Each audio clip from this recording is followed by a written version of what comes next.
우리가 이 산상수훈, 특별히 팔복을 대하면서 우리가 깨달아야 되는 것은 이런 방법을 취함으로 기독교인이 되는 것이 아니다라는 것을 알아야 됩니다. 이것은 하나님의 사랑을 입은 자들, 자기의 의지 이전에 하나님의 사랑을 받은 자들에게서 나타나는 영적인 현상들, 영적인 열매라고 말씀드릴 수가 있습니다. 로이드 존스 목사님이 이것을 설명할 때에 이런 개념을 활용하셨는데, 기독교는 원초적으로 doing에 관한 주제가 아니라 being에 관한 주제다라고 그렇게 설명을 했습니다. 뭐냐면 존재의 문제라는 거예요. 단순히 행동하는 문제가 아니라 내가 뭘 행동해서 참된 그리스도인이 되는 것이 아니라 하나님의 생명을 받아서 새로운 존재로 변화되는 것, being의 문제라는 것입니다. 그래서 참된 기독교인은 마음에 애통하는 마음이 있고 의에 줄인 마음이 있고, 자신이 생각보다도 너무나도 큰 죄에 오염되어 있어서 선한 것이 하나도 없다라는 것을 깨닫게 되고, 결국은 자기 자신 안에서 만족을 찾아내는 존재가 아니라 오직 예수 그리스도로 만족하게 된 존재, 그 존재가 바로 기독교인이라는 것을 말씀하는 것입니다. 오늘 긍휼에 대한, 긍휼히 여기는 자는 복이 있나니 라고 말씀하고 있어요. 말씀드린 것처럼 이 부분을 잘 숙지해야 됩니다. 긍휼을 발동함으로써, 긍휼의 마음을 가져서 그리스도인이 되는 게 아니에요. 이것은 내가 참된 그리스도인인가를 가늠하는 척도가 되는 것입니다. 여기서 긍휼이라는 것은 예를 들어서 어떤 규범도 없고 규칙도 없고 그냥 사회 속에서 어떻게 해도 좋고 다 좋다, 이런 개념이 아닙니다. 그런 개념이 아니라 어떤 죄악이나 어떤 깊은 실책, 이런 것들을 못 본 척하는 것이 아니라 단지 죄에 걸려 넘어지는 그 비참한 영혼들을 바라볼 때에, 그리고 자신의 뜻과 상관없이 고초당하는 영혼들을 불쌍히 여기고 손을 내미는 태도를 말하는 것입니다. 마음의 태도, 그리고 그 태도를 이제 실천하는 그런 태도를 긍휼히 여기는 것이다 라고 말씀하는 것입니다. 하나님의 참된 자녀들에게 하나님께서는 긍휼히 여기는 백성이 되기를 원하십니다. 할렐루야. 먼저 첫째로, 우리가 긍휼히 여길 수밖에 없는 이유는 무엇인가? 왜 긍휼히 여겨야만 하는 존재인가 우리가? 그것은 여러분들, 그리고 내 자신이 긍휼이 없으면 살 수 없는 존재이기 때문에 그렇습니다. 나라는 존재는 어떤 존재였습니까? 죄에 매여 있는 존재였습니다. 성경적인 죄의 정의가 무엇입니까? 하나님의 목적에서 벗어난 것을 죄라고 하는 거예요. 여러분들이 눈에 보이는 도둑질이나 세상에서 눈에 보이는 죄를 짓지 않았다 할지라도 여러분들의 삶의 방향이 하나님의 뜻과 하나님을 섬기는 그 선한 목적에서 벗어나 있었기 때문에 죄인이라는 것이죠.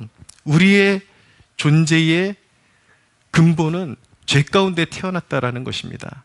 저도 그랬던 사람이었고요. 우리의 자아가 너무나도 자기중심적이고 이기적이고 비뚤어져 있기 때문에 하나님의 아들이 오시지 않고는 죄의 문제가 해결될 수 없는 그런 영적인 상태에 있었던 것입니다. 제 과거를 생각해봐도 끊임없이 사회가 돌아가는 것을 비난하고 어떤 불합리한 것에 대해서 다른 사람을 향해서 손가락질을 하고 비난하고 있었지만, 정작 깨닫고 보니까 내 자신이 용서받아야 할 그런 하나님의 은혜를 받아야만 살 수 있는 영적인 거지였다라는 것을 깨닫게 된 것입니다. 하나님 은혜 없이는 살 수 없고, 하나님이 긍휼히 여겨주셨기 때문에 제가 오늘 이 자리에 용서받고 서 있을 수가 있고, 여러분들의 소망도 여러분들을 그대로 긍휼로 받아주시는 하나님께만 소망이 있다는 것을 알아야 합니다. 우리 존재가 그러한 존재이기 때문에, 하나님의 긍휼이 없이는 살 수 없는 존재이기 때문에 우리 또한 긍휼히 여기는 존재가 되어야 하는 것이죠. 저는 개인적으로 가장 인간 중에 오만한 부류가 내가 하나님을 택했다라고 그렇게 주장하는 사람들 같습니다. 하나님께서는 우리에게 조건 없는 일방적인 호의로 우리를 구원하시고 하나님의 은혜로, 그리고 십자가의 공로로 우리를 구원하셨는데 자기 자신이 하나님을 선택했다라고 말하는 것만큼 파렴치한 그런 태도는 없는 것이죠. 내가 구원받은 동기는 그저 하나님의 긍휼이었습니다. 여러분들이 기독교를 도덕적으로 안다면 그냥 어떤 세상의 기준을 완전하게 충족시키는 그런 도덕적인 종교로서 기독교를 알고 있다면 여러분들 스스로가 알아야 하는 사실은 무엇이냐면 여러분들이 그렇게 살지 못하고 있다는 거예요. 여러분들이 그렇게 살고 있다라고 생각하는 것은 오해일 뿐이죠. 항상 여러분들의 날카로운 기준으로 다른 사람을 보면서 저 사람은 도덕적이지 않아, 윤리적이지 않아 그렇게 평가하고 있지만 저 사람은 성격이 어때, 뭐가 어때 이렇게 늘 평가하고 있지만 자기 자신도 사실은 그 완전함에 이르지 못하는 그런 너무나도 부족한 삶을 살고 있다는 것을 알아야 합니다. 여러분들이 여러분들 스스로를 알면 알수록 여러분들은 하나님의 용서가 필요한 존재일 뿐이라는 것을 알 필요가 있습니다. 하나님이 나를 용납하신 근거, 우리를 용납하신 근거는 오직 하나님의 아들 예수 그리스도의 그런 피의 공로, 십자가의 공로일 뿐인 것입니다.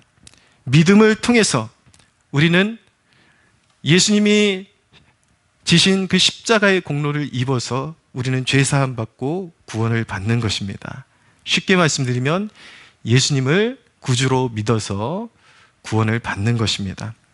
근데 그 믿음이 우리의 공로가 아니에요. 믿음이라는 것은 무엇이냐면 우리는 영적으로 영원히 심판받고 파산한 존재에 불과한데 하나님께서 베풀어 주신 이 은혜를 받으면 너희가 살 수 있다라고 하나님께서 그렇게 말씀하신 것이고, 믿음이라는 것은 영적으로 파산한 우리가 살아날 수 있는 하나님의 은혜를 손으로 바치고 받은 것뿐입니다. 그게 믿음이에요.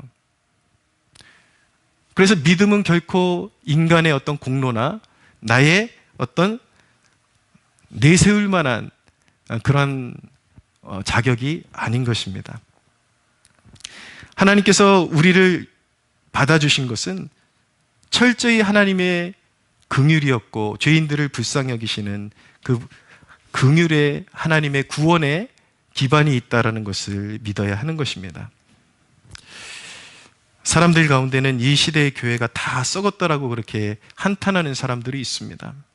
그런데 맞아요. 어쩌면 한국 교회가 우리가 생각하는 것보다 더 많이 썩고 부패했을 수도 있습니다. 그러나 중요한 것은 그렇게 비판하는 사람들 가운데 한국 교회를 향한 눈물과 그 부패해가고 기울어가는 한국 교회를 세우기 위해서 몸부림치는 희생이 없이 그냥 입으로만 비판하고 있다면 그들은 하나님 앞에 저급한 공로주의자일 뿐인 것입니다. 예수님께서 누가 의인인가 라고 물어보셨을 때에 세리와 바리새인의 비유가 나옵니다. 세리는 당시에 이스라엘 백성들에게 굉장히 취급받지 못하고 마치 개처럼 취급받고 죄인 중에 죄인으로 취급받던 사람이었습니다. 근데 그 세리는 하나님 앞에 기도할 때에 나는 하나님 앞에 눈을 들기도 부족합니다. 나는 죄인입니다. 라고 그렇게 기도를 했고, 바리새인은 자기 의에 충만해서 뭐라고 기도했냐면 내가 저 바리새인과 같지 아니함을 하나님께 감사하나이다 라고 그렇게 기도했습니다. 나는 하나님의 율법들을 잘 지켜왔고 11조도 꼬박꼬박 내왔고 나는 정말 저 세리와 같지 않고 부족함이 없는 하나님의 자녀로 살아왔습니다. 이렇게 고백했을 때 예수님께서 물어보셨습니다. 제자들에게 이 두 사람 중에 누가 하나님 앞에 의인인 것 같냐? 라고 물어보셨을 때 예수님께서는 분명히 말씀하시기를 자기를 의롭다고 하는 저 바리새인이 아니라 하나님 앞에 자신이 죄인인 줄 깨닫고 오직 긍휼을 구한 저 세리가 하나님 앞에서는 의인이다 라고 그렇게 말씀하셨습니다. 여러분, 자기 자신이 너무 의인인 척 하지 마십시오. 하나님의 긍휼을 입을 수가 없습니다. 한국교회가 아무리 부패했다고 자기를 너무 의롭게 취급하지 마십시오. 입으로만 교회를 비판하고 입으로만 타인을 비판하고 자기 자신에 대해서는 하나님의 사랑으로 옷 입지 못하고 하나님의 긍휼로 옷 입지 못하고 그런 존재에 대해서 예수님께서는 어쩌면 요한계시록에서 말씀하신 것처럼 내가 그들을 볼 때 내 입에서 토해내고 싶다라는 존재가 될 수도 있다라는 것을 깨달아야 하는 것입니다. 여러분, 누가 하나님의 사랑을 입는 존재입니까? 자기 자신을 낮추고 그리고 내가 긍휼을 입어야 될 존재임을 깨닫는 존재, 그리고 다른 이들을 긍휼히 여기는 존재를 하나님은 사랑하십니다. 할렐루야. 이 세상에 방탕한 영혼들이 있습니다. 그리고 우리가 보기에 불의한 사람들이 있습니다. 그리고 내게 해를 끼치는 영혼들에 대해서 성경은 우리가 어떤 안목을 가지고 살아가라고 말씀하십니까? 한마디로 정의해드리면 하나님께서는 우리에게 이런 태도를 요구하십니다. 너희 자신이 그런 존재였음을 기억하라 라는 것입니다. 여러분, 긍휼의 동기는 기억하는 것입니다. 내가 하나님의 용서 없이는 살 수 없는 존재였다라는 것을 기억하는 것입니다. 내가 방탕한 존재였다라는 것을 기억하는 것입니다. 내가 방황하는 존재였다라는 것을 기억하는 것입니다. 여러분,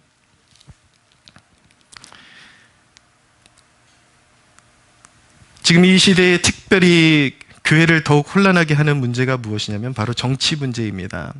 정치 문제는 소리 없는 총성과 같습니다. 우리는 우리가 마음에 들지 않는 정치인들이 다 지옥에 갔으면 좋겠다고 생각할 수도 있습니다.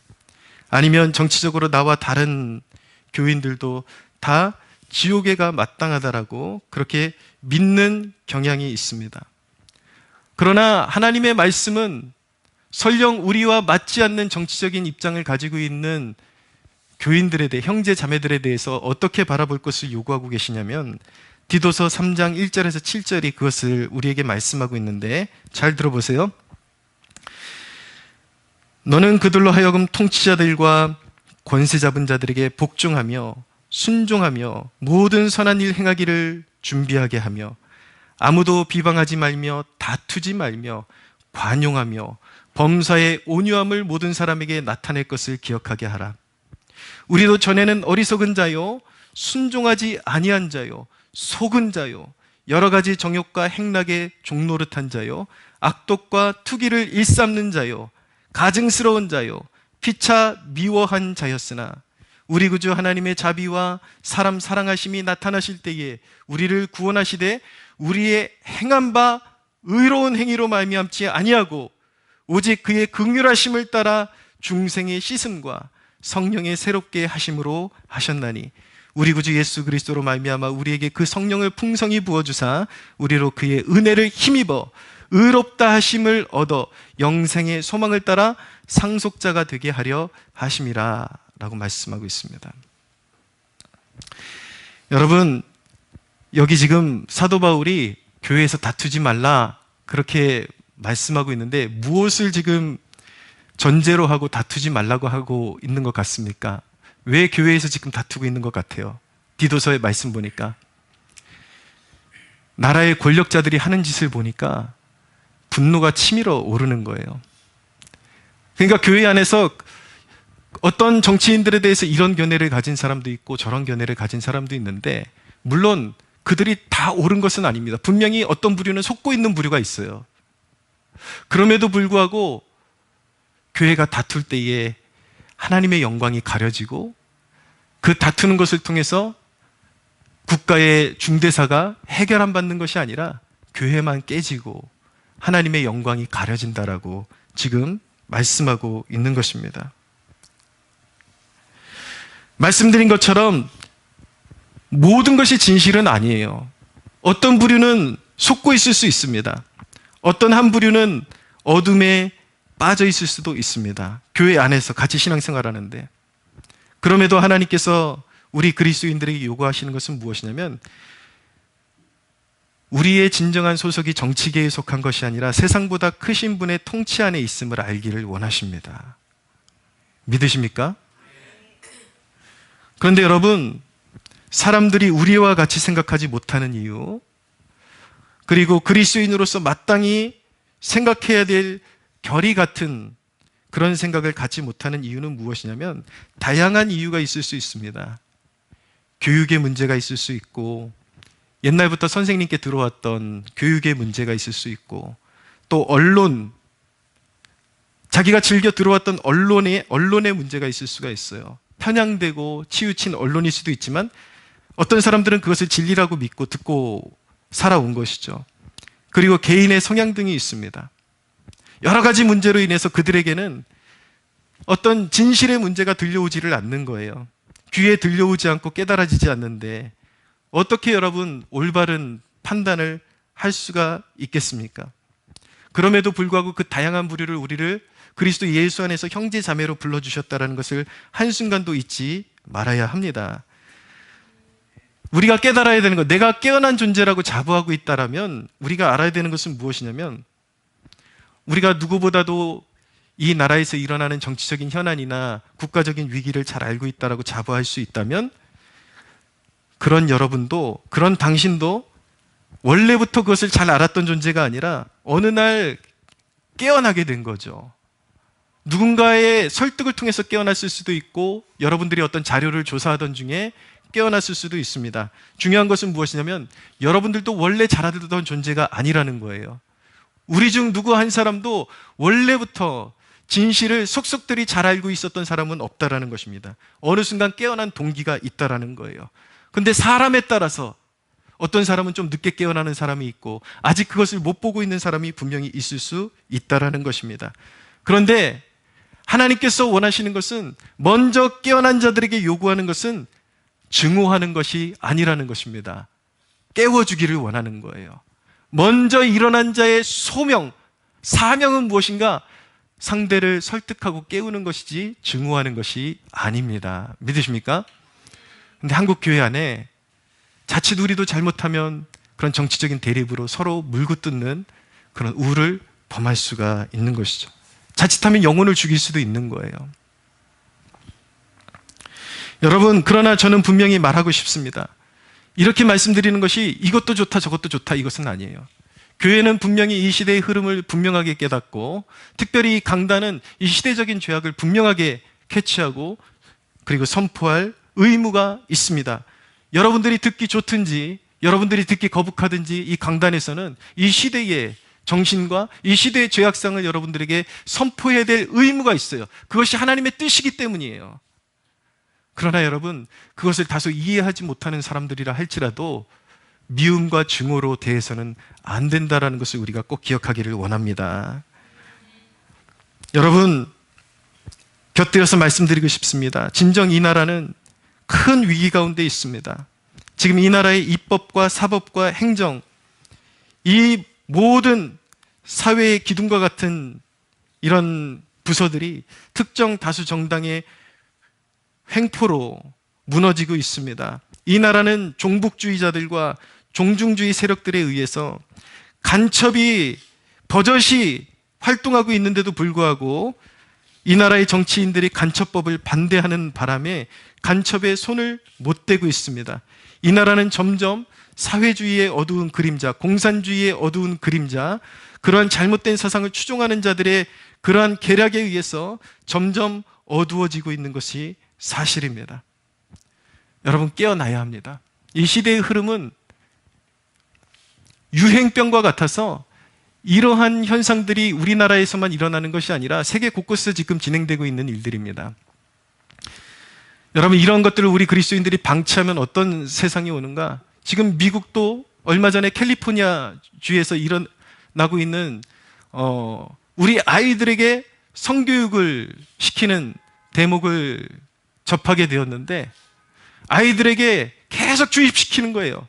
너는 네 안에는 남자도 있고 여자도 있고 많은 성들이 들어있다. 그래서 네가 오늘 아침에 기분이 여자이고 싶으면 너는 여자라고 스스로를 정의해도 되는 거다.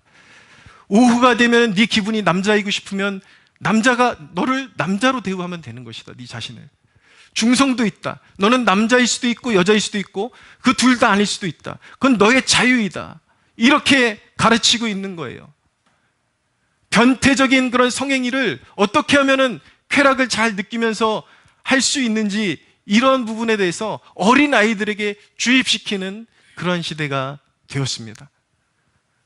지금 유럽에서 일어나고 있는 일이 뭐예요? 지금 계속해서 신앙에 대한 박해가 일어납니다. 신앙을 부인하는 일들이 일어납니다. 여러분, 오늘날 영국 같은 나라에서 기도했다라고 구속시키고 잡아가는 것이 말이 됩니까? 길거리에서 전도했다고 구속시키는 것이 말이 됩니까? 여러분, 지어대는 이야기가 아닙니다. 점점 그런 날이 다가오고 있습니다. 사회의 어떤 세력들에 의해서 이런 일들이 조장되고 있을까요? 예. 이모저모로 포장되고 있지만 그 중심에 막시즘, 공산주의의 사상을 시대의 흐름에 따라서 이쁘게 포장한 그러한 정신 가치관을 가진 존재들에 의해서 사회가 이렇게 변질되고 있습니다. 여러분, 이 나라의 정체성, 왜 제가 이 강단에서 이런 말씀을 공공연하게 드리는지 아십니까? 여러분, 이 나라의 정체성에 대해서 알고 있습니까? 여러분, 역사 속에서 이 나라가 어떻게 태동했는지 배운 적 있습니까, 혹시? 여러분, 이 나라는 단군이 그렇게 창설한 나라가 아니에요. 대한민국이라는 나라는 여러분, 일본에게 철저하게 핍박받고 망했다가 하나님께서 이 나라에 선택하신 그리스도인들을 일으키셔서 우리 믿는 믿음의 조상들이 대한민국이라는 이름을 정하고 이 나라가 시작될 때에 헌법의 가치관도 그 중심에 이 나라, 이 대한민국은 하나님을 잘 섬기는 민족으로 서야 한다라는 그 가치관 아래 우리 믿음의 선조들이 피 흘리고 땀 흘려서 일으킨 나라가 대한민국입니다. 할렐루야. 왜 우리가 이렇게 기독교에 대해서 반대 정책을 펴고 이렇게 성적으로 문란하게 만드는 그런 좌익 세력들에 대해서 목소리를 내고 싸워야 하는지 아십니까? 그들의 중심이 하나님과 반대로 가 있고 하나님을 대적하는 사상으로 가득 차 있기 때문인 것입니다. 그들이 우리 아이들을 잘못 가르치고 있어요. 우리 아이들을 잘못된, 여러분, 아까 그런 성에 대한 가치관이 얼마나 무서운지 아십니까? 사람은요, 처음에는 이 뇌 구조가 중립적으로 세팅이 되어 있기 때문에 무엇을 배우는지에 따라서 여러분들은 납득이 안 가시죠?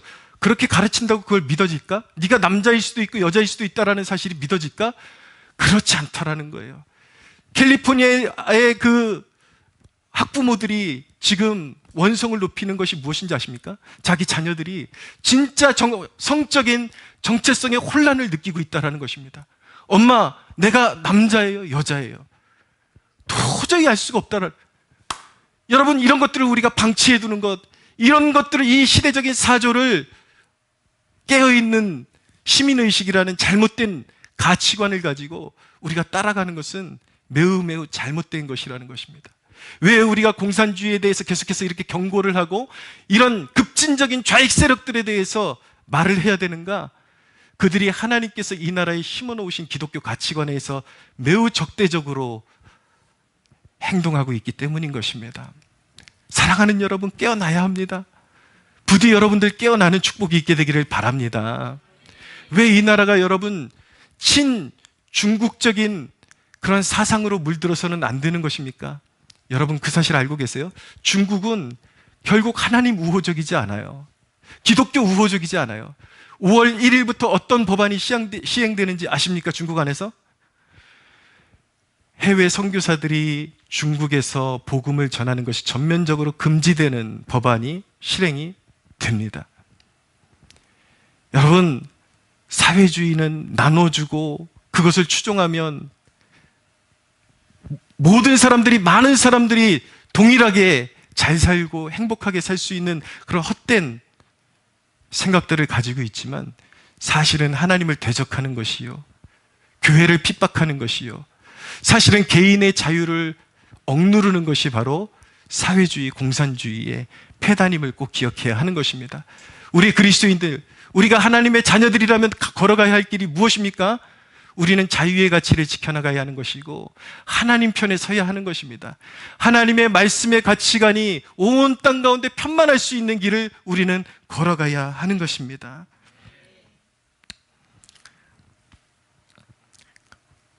그런데 여러분, 오늘날 애국하는 사람들, 애국하자는 사람들도 각성하고 깨어나야 합니다. 어떤 면에서 지금 제가 드린 저와 같은 이야기를 하는 사람들의 태도가 교회 안에서 생각이 다른 사람들을 다 쫓아낼 기세입니다. 아직 잘 모르는 사람들에 대해서 맹목적으로 공산주의자들이라고, 잘 모르는 사람들이 태반이거든요. 그렇게 나와 생각이 다른 사람들을 무조건 낙인 찍고 버려서는 안 된다라는 것입니다. 그래서 오늘 디도서가 말하는 것은 무엇입니까? 아무도 비방하지 말고 교회 안에서 다투지 말고 관용하며 범사의 온유함을 모든 사람에게 나타낼 것을 기억하게 하라. 그리고 결정적으로 교회 안에서 거룩한 손을 들어서 기도하라고 말씀하고 있습니다. 할렐루야. 난국을 헤쳐나가는 기독교인의 자세는 무엇입니까?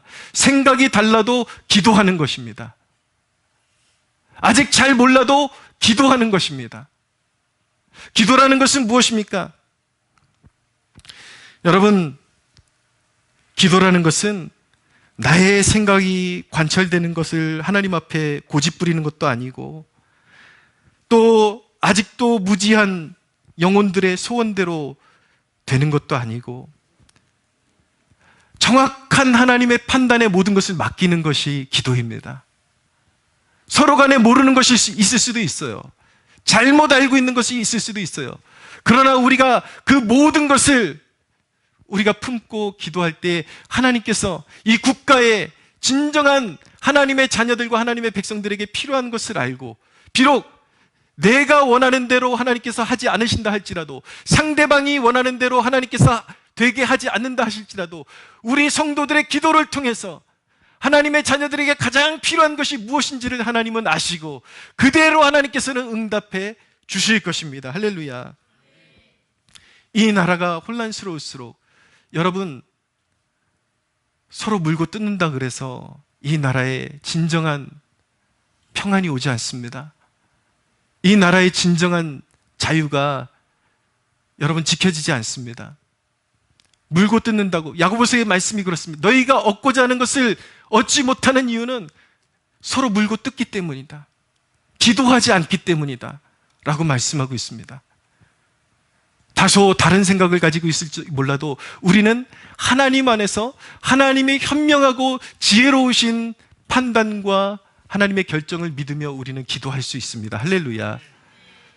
우리가 함께 하나님 이 나라 살려주십시오, 이 민족 살려주십시오 라고 기도할 때에 하나님께서 가장 지혜로우신 판단으로 이 민족이 걸어가야 할 길을 하나님께서 보여주실 줄로 믿으시기를 바랍니다.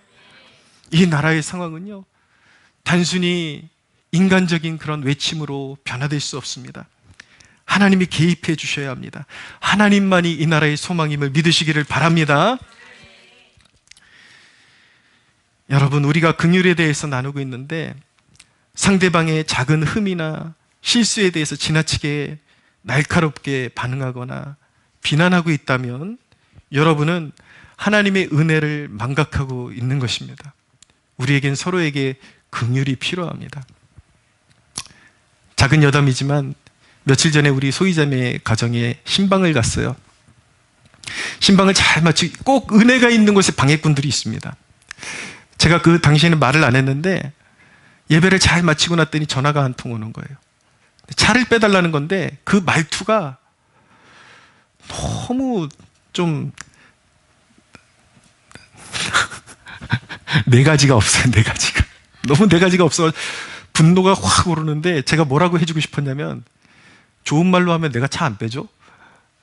라고 말하고 싶었지만 혹시 나갔는데 마동석 같은 사람이 나오면 어떻게 할까 걱정이 돼가지고 알겠습니다 그러고.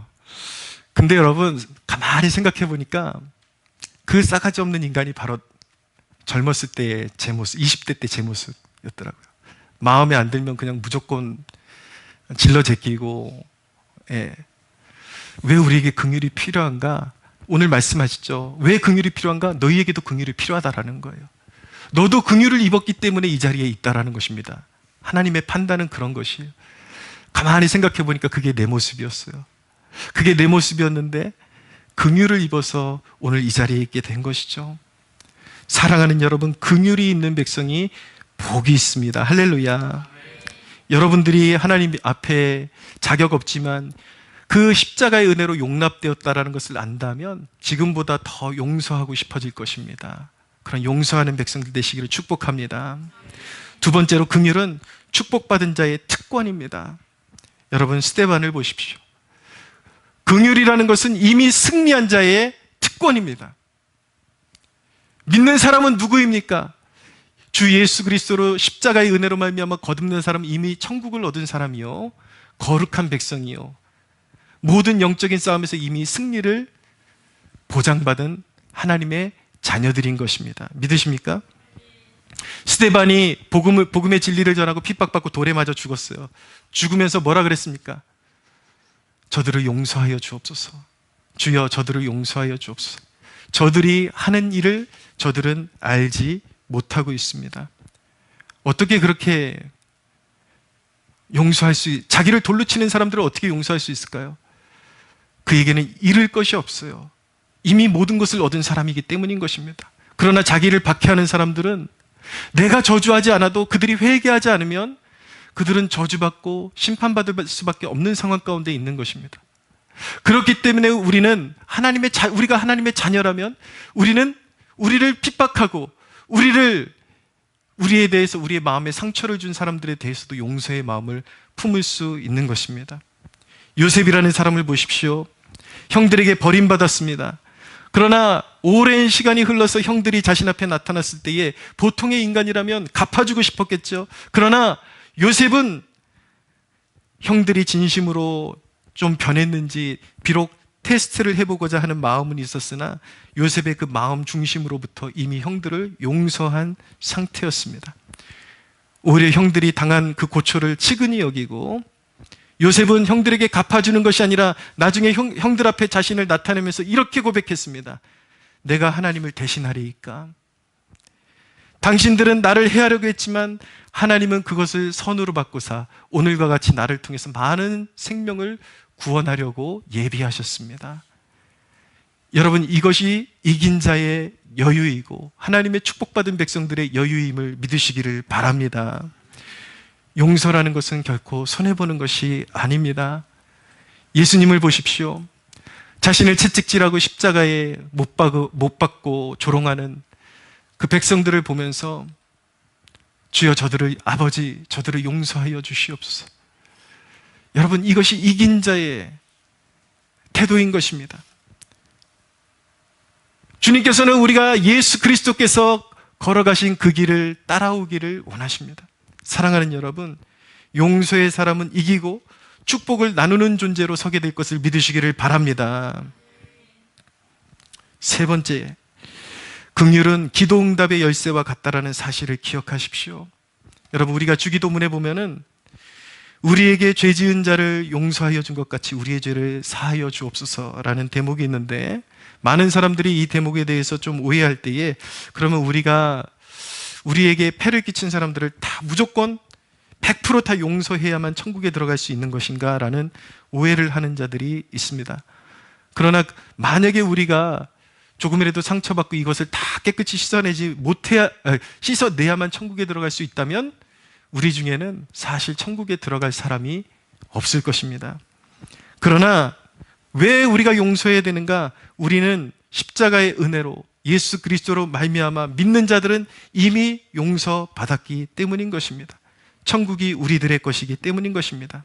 그러나 우리가 한 가지 알아야 되는 것은 무엇이냐면, 우리가 용서하지 않으면 하나님과의 관계에 장애가 생겨서 기도 응답이 막히게 되는 것입니다.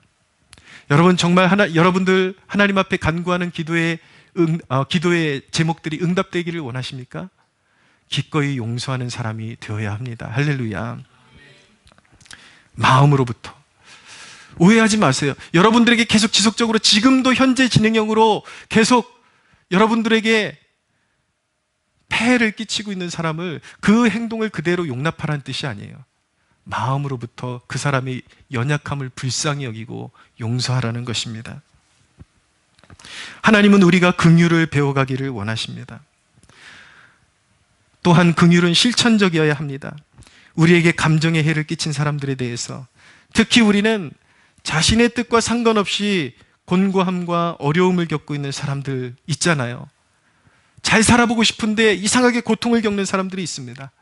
그 사람들을 불쌍히 여기고 손을 내밀어야 하는 것입니다. 우리가 나그네임을 기억해야 하는 것입니다. 주님이 우리를 그렇게 여기신다라는 사실을 한순간도 잊지 말아야겠습니다. 할렐루야. 한 가지, 여러분, 우리가 긍휼을 가져야 하는 궁극적인 이유, 요거 한 가지 정리하고 말씀을 마치겠습니다. 우리가 긍휼을 가져야 하는 궁극적인 이유는, 그것은 하나님의 정의로운 판단 앞에 우리도 끊임없이 하나님의 긍휼을 필요로 하기 때문인 것입니다.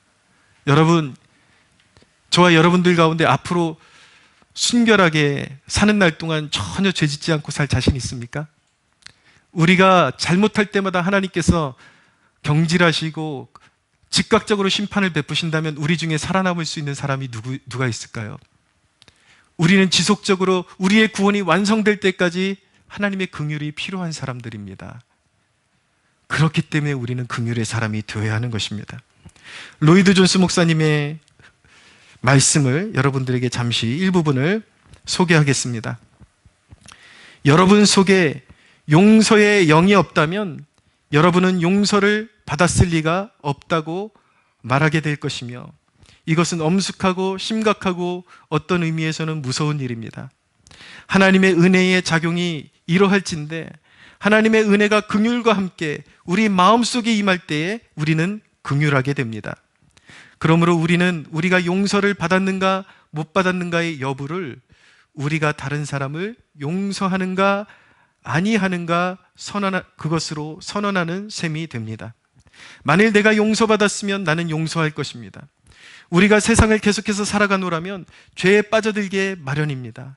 죄에 빠지는 순간 우리는 이 긍휼이 필요하며 하나님으로부터 이것을 얻습니다. 마지막 날 주님의 영이 우리 속에 있고 우리가 긍휼할진대 우리는 그날의 긍휼을 받을 것입니다. 할렐루야. 우리가 용서하는 사람으로 살아간다는 것이 이미 우리가 하나님께 용서받은 사람이라는 표징이 될 수 있다는 것을 꼭 기억하십시오. 우리가 용서의 사람으로 살아갈 때에 마지막 그분의 거룩한 심판대 앞에서 우리의 믿음이 참되다라는 것을 증명할 수 있음을 믿으시기를 바랍니다. 사랑하는 여러분, 믿음 안에서 하나님이 여러분을 은혜로 용납하셨음을 믿으십시오. 그리고 여러분들 마음속 그 중심에 있는 원한을 지우십시오. 지금도 누군가에게 깊은 상처의 쓴뿌리를 안고 있습니까? 누구를 증오하고 있습니까? 불쌍히 여기는 마음을 갖게 되기를 축복합니다. 여러분의 영혼이 진리 안에서 자유함을 누리며 하나님의 긍휼하심 가운데 살아가는 축복을 누리는 여러분들 되시기를 주님의 이름으로 축원합니다. 아멘. 우리 함께 기도하겠습니다. 눈을 감고 말씀을 적용하며 기도하겠습니다. 여러분, 아직까지 예수님을 구주로 영접하지 못하신 분들은 이렇게 기도하십시오. 주님, 내게 긍휼이 필요합니다. 하나님의 사랑을 깨닫고 그 십자가의 사랑에 하나님 엎드릴 수 있는 힘을 주시옵소서. 나에게 긍휼을 입혀주시고 내가 하나님의 사랑으로 살아갈 수 있도록 도와주십시오. 그리고 이미 주님 안에 있는 지체들은 이렇게 기도하십시오. 주님, 내가 이미 용서받았으니 더 긍휼로 살아갈 수 있도록 도와주시옵소서. 내 마음에 있는 사람에 대한 상처와 그런 증오심이 씻어질 수 있도록 주님 도와주시옵소서. 우리 함께 주여 부르짖고 기도하겠습니다. 주여, 주여.